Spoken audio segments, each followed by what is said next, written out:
Langkah awal ketika rambut gondrong. Apa ya? Tonton. Halo semuanya. Bagi aku, punya keputusan berambut gondrong merupakan keputusan yang sangat luar biasa banget. Karena perlu komitmen, konsistensi, kesabaran yang perlu dilalui dalam prosesnya nanti. Dan ketika kalian udah sampai di titik gondrong, ada beberapa langkah yang perlu kalian perhatikan agar selanjutnya rambut kalian tuh lebih sehat dan berkualitas.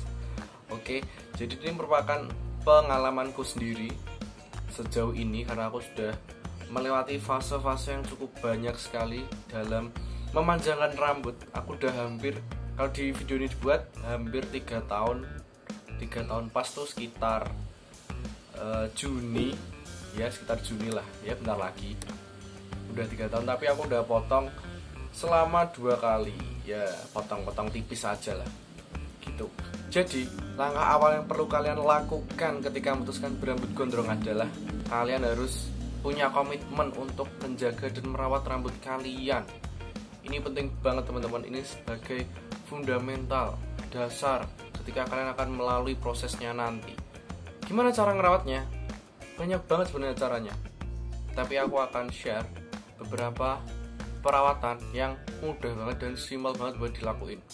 Yang pertama adalah sampoan jangan terlalu sering. Ini masih sering salah kaprah ya, karena gini, sampoan itu fungsinya untuk membersihkan kotoran yang ada di kulit kepala kita. Nah kalau kita bersihin terus menerus padahal rambut kita bersih, jadi ya itu kayak percuma gitu loh, malah bikin rambut kering. Jadi sampoan secukupnya aja, kayak 2-3 kali dalam seminggu. Dan kalau sampoan ini, ingat teman-teman, sampoan harus dibilas secara bersih. Karena kalau nggak bersih, kayak masih ada sampo yang nempel itu bikin ketombean yang banyak banget. Ingat ya, kalau sampoan yang bersih, kadang kalau kita terburu-buru itu, kita rasanya pengen cepat-cepat selesai ketika keramas.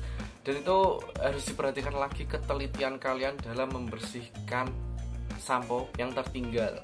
Itu penting banget. Yang pertama itu sampoan jangan terlalu sering, sampoan yang bersih. Setelah sampoan, pakailah conditioner. Ini cukup penting juga buat dilakuin. Kalau sampoan, conditioner. Kalian juga bisa tonton videoku tentang cara keramas yang baik dan benar, apakah conditioner dulu atau sampo dulu atau sebaliknya. Kalian bisa tonton di sini. Gitu. Jadi itu yang pertama. Lanjut aja yang kedua, yaitu jangan ikat rambut terlalu kenceng atau terlalu sering. Dan ini sebenarnya aku masih sering ngalamin ini, masih sering melakukan ini beberapa waktu yang lalu. Aku sering banget ngikat rambut terlalu kenceng, padahal ini nggak baik bagi rambut kita.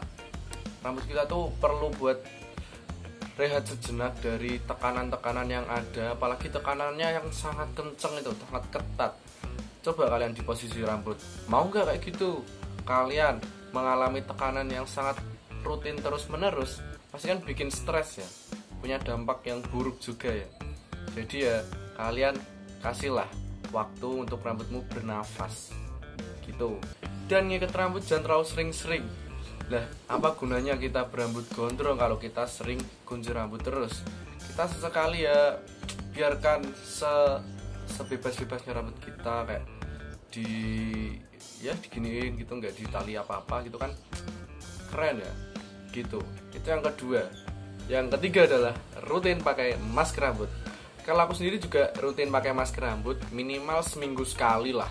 Tapi dulu waktu rambut lagi rusak-rusaknya, aku seminggu 2 kali, dan itu nggak apa-apa karena ya namanya rambut rusak tuh yang mesti kering, perlu dirawat dengan ekstra gitu.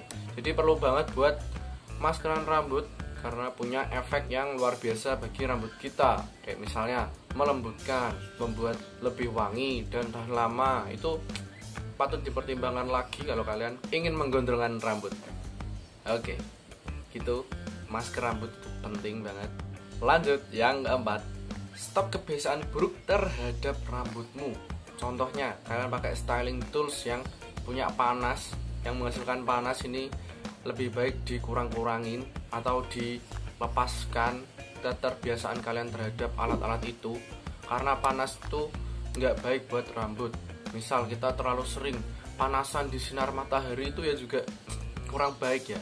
Lebih baik kita lapisi rambut kita dengan topi misalnya, beanie misalnya, atau lapisi dengan hoodie misalnya, kan bisa macam-macam, dan rambut kita jadi terlindungi dari panas yang ada.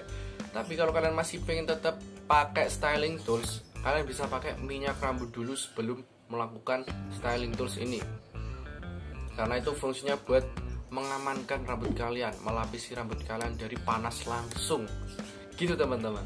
Jadi 4 langkah ini bisa kalian lakuin ketika kalian sudah berada di titik gondrong. Penting banget ini teman-teman, penting banget, harus dilakuin di rumah ya, di tempat kalian berada. Oke, jadi sekian dulu video kali ini. Terima kasih udah nonton sampai akhir. Jangan lupa buat subscribe dan klik tombol loncengnya, like dan komen kalau kalian pengen diskusi bareng aku. Oke, sekian dulu video kali ini, sampai jumpa.